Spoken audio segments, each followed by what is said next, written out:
आपके माध्यम से माननीय मुख्यमंत्री जी से जानना चाहता हूं, 8 अप्रैल 2023 को sector 9 English medium school Swami Atmanand की घोषणा की गई थी। जो जानकारी दी गई है उसमें 3 स्कूल जो संचालित है उसकी दी गई है। 8 अप्रैल 2023 में जो सेक्टर 9 स्कूल को Swami Atmanand English medium school की घोषणा की गई थी, जिसका नाम अभी बदल के शायद पीएम श्री रखा गया है, तो वो स्कूल आने वाले समय में स्टार्ट करेंगे क्या?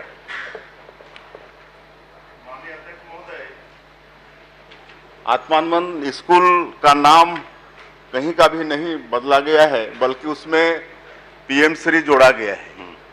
और पीएम श्री भारत सरकार की योजना है। आपको तो खुश होना चाहिए कि पीएम श्री में आपका आत्मानंद स्कूल शामिल हो रहा है, तो उसमें भारत शासन से भी सहयोग होगा और आपके स्कूल के संचालन में और अच्छी व्यवस्था होगी।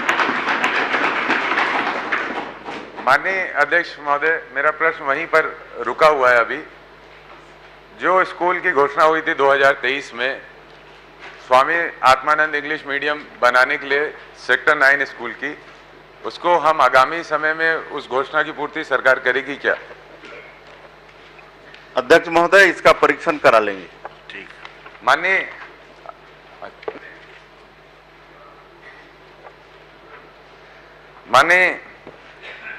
अध्यक्ष महोदय, मेरा ये आपके समक्ष बात कहनी है चाहता हूँ।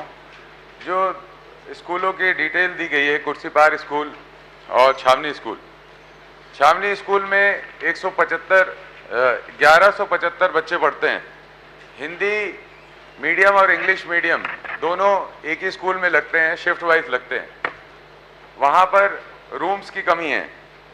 जो कुर्सीपार का स्कूल है वहाँ लगभग 1500 बच्चे पढ़ते हैं और प्राइमरी विंग जो है उसमें 20 टीचर्स की पोस्ट पहले से स्वीकृत है, जिसमें 7 टीचर्स वेकेंट हैं।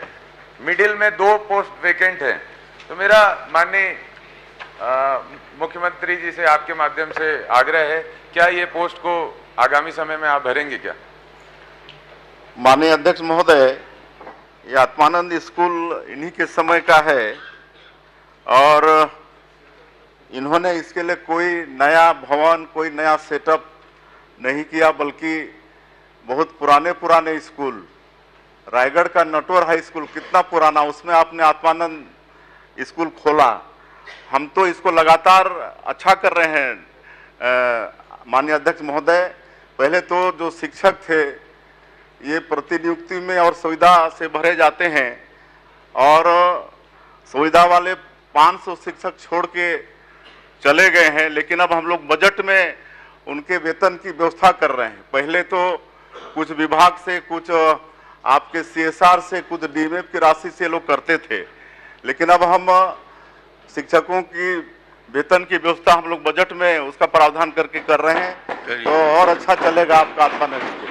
माननीय अध्यक्ष महोदय, जो जवाब मुझे दिया गया है उसके हिसाब से भिलाई विधानसभा में आने वाले 3 स्कूलों में 2020-21, 22-23 में मिलाकर 6,33,61,522 रुपए खर्च किया गया है। तो मेरे हिसाब से हम अगर पूर्ववर्ती सरकार को ये कहें कि उन्होंने व्यय नहीं किया स्वामी आत्मानंद स्कूल पे, तो ये जो डेटा इस विधानसभा के माध्यम से मिलता है वो डेटा ये बताता है कि 3 स्कूल में ही लगभग 6.5 करोड़ रुपए खर्च हुए हैं। तो अब तो पीएम श्री हो गया है, ये हमारे लिए सौभाग्य की बात है। स्वामी आत्मानंद जी के आगे पीएम श्री लग गया है, तो हम तो कुछ कमरों की बात कर रहे हैं। 2-4 कमरे, 8 कमरों में क्या हो जाता है, उस पर कोई स्पष्टता नहीं आई। मैंने आपके माध्यम से ये कहा, जो स्वामी आत्मानंद स्कूल पहले से जिसकी घोषणा हो गई थी उसके आगे अब पीएम श्री लग गया है, तो एक और पीएम श्री स्वामी आत्मानंद स्कूल खुल जाएगा, तो उस पर क्या होगा, उस पर भी कोई जवाब नहीं आया। चलिए, मैं आपके माध्यम से एक और बात रखना चाहता हूं।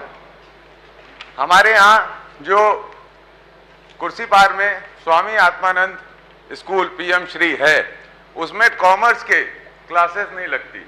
बच्चों को दूर दूसरे स्कूल में जाना पड़ता है। लगभग दूरी है उसमें, तो क्या आप कॉमर्स की क्लासेस वहां पर शुरू कराएंगे क्या? माननीय अध्यक्ष महोदय, हम सेक्टर 9 निःशुल्क विषय में कह चुके हैं कि उसका परीक्षण कराएंगे और आपको हम अवगत कराना चाहेंगे कि पिछले साल जो 700 करोड़ बजट में प्रावधान था, इसको इस साल 25-26 में फिर 70 करोड़ बढ़ा के 770 करोड़ कर रहे हैं। तो आप उम्मीद करिए कि आत्मानंद स्कूल और अच्छे से चलेगा। और आपने जो खुर्सीपार धर्म कौशिक जी क्रमांक 8। माननीय अध्यक्ष माननीय खुर्सीपार अध्यक्ष स्कूल महोदय, की चर्चा की है, उसको भी मैं माननीय समीक्षा कर लें। मुख्यमंत्री जी से पूछना चाहता हूं, ये